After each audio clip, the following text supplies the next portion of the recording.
High Executioner Servath Reznik.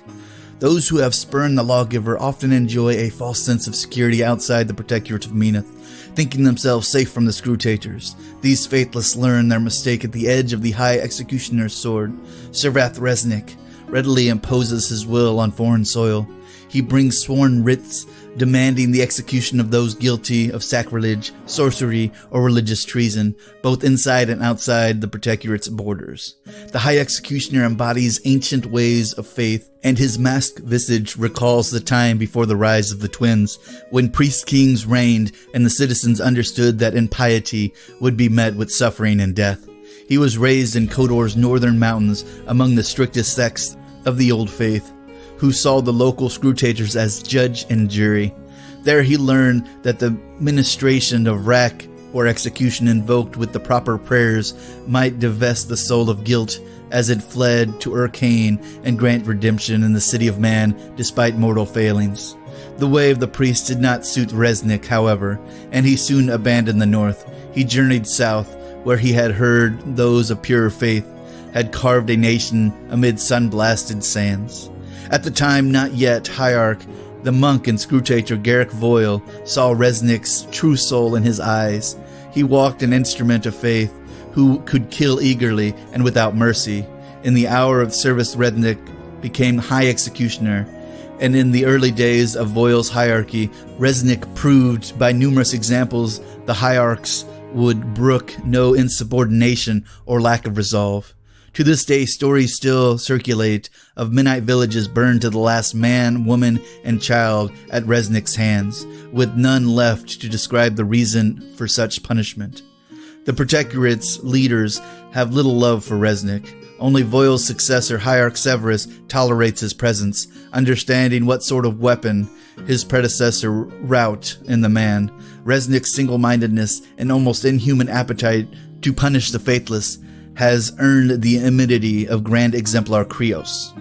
Word of his purpose has spread to every Mennite community across Western Amoran. He has earned fearful adoration from those who relish divine retribution, and they bring him the names of suspected heretics. Severus's great work in Lael has prompted Reznik to swear anew his vows of service. He has joined his strength with the Northern Crusade to carve a stronghold from the stubborn soil. The days ahead will provide ample opportunities to exercise his function and spread the fire of the lawgiver across the darkened lands. Yes, Reznik is definitely what I have come to expect of most of the Protectorate, although there, of course, as we saw, some Protectorates that actually care about their people, and then there's Reznik, who burns without mercy and has a slight enjoyment of doing it.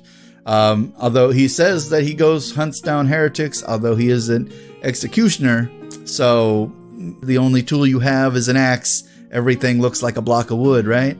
So yeah, but he is a terrifying warcaster to behold, and his enjoyment of it really does show in this character. So let's read about the Mark III to Mark IV changes, and then we'll see why this guy is so dangerous and see what he really brings to the table for everybody involved. And of course, we will start with his stat line, because that's always important. He's a speed 5, although he is a very, I believe he is a medium-based warcaster, which means he's very heavy-set, and he does look like some of the other more heavy-set models as well. Speed 5, his magic attack is a 6, his mat is a 7, so that probably means he's a melee caster. His defense is 14, his arm is a 17, so he's definitely a melee caster. He has a control range of 12 inches, so that is basically the same from Mark III to Mark IV. His abilities are, he still has Excruciator, that sounds better. When this model boxes a living enemy model with a melee attack, you can place a rack into play within 4 inches of this model, and if you do, remove the box model from play. So this guy sets racks on the table, allowing, I believe, the original stuff, I think you can use those as arc nodes, but now I'm not entirely sure, because I have not, again, had to go up against Menoth all that much, so I have not seen a rack, but we'll go see if we can find one of those and see what that does real quick. Alright, after some shuffling, I found the archives for the rack, which does not look enjoyable at all, and for everybody that has seen a rack, that is definitely a torture device or penitence or whatever they want to call it. However, its stat lines would be, it's a defense 5, arm 10, so it's easily destroyable, and has fiery blast, so when this model is destroyed, models within 2 of it suffer a POW 14 fire damage roll. But what it's really good at is it's a focus setup. So during your control phase, this model receives 1 focus point if it does not have any. This model cannot have more than 1 focus point at any time. While this model has a focus point on it, it cannot be damaged by ranged attacks. During a friendly faction warcaster's activation, it can remove 1 focus point from this model in its control range and gain that focus point. Each warcaster can do this once per turn. When a focus point is removed from this model, roll a d6. On a 1 or a 2, it explodes with the same fiery blast that would happen if it was removed. So, and it's removed from play. So any bodies on it or souls are gone, obliterated. So this guy is literally putting himself additional focus points on the table, because he can pull this off as long as it's within his control range and these guys are still alive. He can keep pulling fury from these things, and if they explode, oh well, that's free fury or free focus. So yeah, so that's super dangerous, and he gets that for every person he kills. Now let's see how good he is at killing people, shall we? Well, first let's check out his second ability. So he has Witch Hound, and he had Witch Hound in his Mark III as well. And Witch Hound, when an enemy model hits 1 or more models in this model's battle group with an arcane attack, immediately after the attack is resolved, 1 model in the model's battle group in its control range can advance up to 3 inches and make 1 basic attack.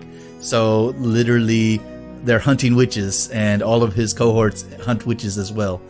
Yeah, super dangerous. And if you're going up against a especially magical army, that is even better for you. Let's check out his weapon, because his weapon looks mean. So he's a Mat 7, has a range 2, so it has reach. It's a POW 14, so pretty decent damage on that. And he also has Purgation on it as well, and he had it on Mark III as well. So he gains an additional die on attack and damage rolls with this weapon against models with an enemy upkeep spell or animus on them, which is a free die, basically, because it's gain an additional die. It's not a boosted attack, it's a gain additional die, so this guy can be swinging up to a 4 on attack and damage rolls against guys that have animuses on them. So if it's like an armor buff or it's like an animi that make it, you know, more dangerous, he is swinging for the fences. So yeah, be very careful when you have to go up against this guy, especially if you like to defend your guys up, because he's just going to swing right through it.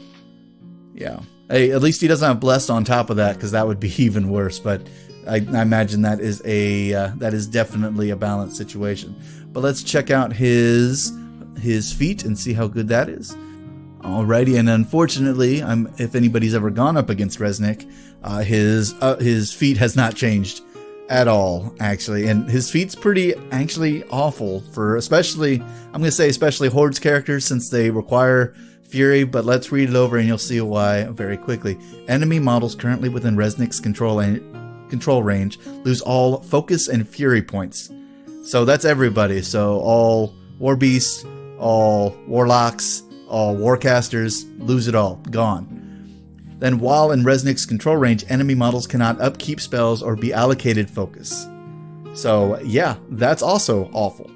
And those casting spells suffer fire continuous effect. And then judgment lasts for 1 round. Not 1 turn, 1 round.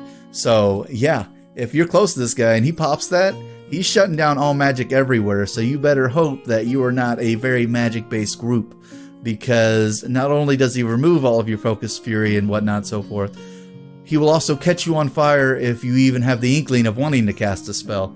And for fire, that is a terrible thing, especially for, say, Circle Oberos with their Wayfarers, who like to cast random spells to give, I don't know, be able to blast people with rocks, and then they're automatically caught on fire, and they don't have the highest armor to begin with. So yeah, that is an insult to injury judgment for any magic user, and yeah, it makes him even more of a witch hunter. But let's move on and see what spells he still has and see if anything changed there. And that would be a big no, looks like. So for everybody that has ever gone up against this guy, or for everybody that's used him on the battlefield, he is great at dishing out damage and great with a large-scale battle group. Because, yeah, let's read over his spells and you will see why. He still has a Brand of Heresy. So it is a cost 3, range 8, upkeepable, yes, spell. Cohort models in the spellcaster's battle group gain boosted attack and damage rolls against target model/unit. And it's upkeepable, so once you put that on somebody, you can keep it on somebody. And with his ability to, throw out Wracks, he can keep pulling in focus randomly, so it's not going to slow him down, ain't going to break his stride. Then we still have Engine of Destruction, which makes him even more dangerous. So the spellcaster gains +2 speed, +4 mat, and +4 to his melee damage rolls. Now this is a cost of 2, but you're really turning him into basically a warjack on his own. So you're kicking his speed up to a 7, you're kicking his mat up to an 11, and you're kicking his damage up to an 18. So yeah, if this guy is in melee, he just wants to stay in melee because having a 7 speed, he can walk up and just annihilate anything. And if that model happens to have some kind of spell or animus on them, it is a automatic additional die. Yeah, he is a danger melee caster. So next spell, he still has Hex Blast. So enemy upkeep spells and animes on the model/unit hit by Hex Blast immediately expire, so he can turn off people's spells and upkeeps and animes as well. Though that is upkeep spells and animes, so if it is just a standard 1-turn spell, it does not affect those. But let's move on. Ignite. So he can target friendly faction model/unit, gains +2 to its melee attack damage rolls.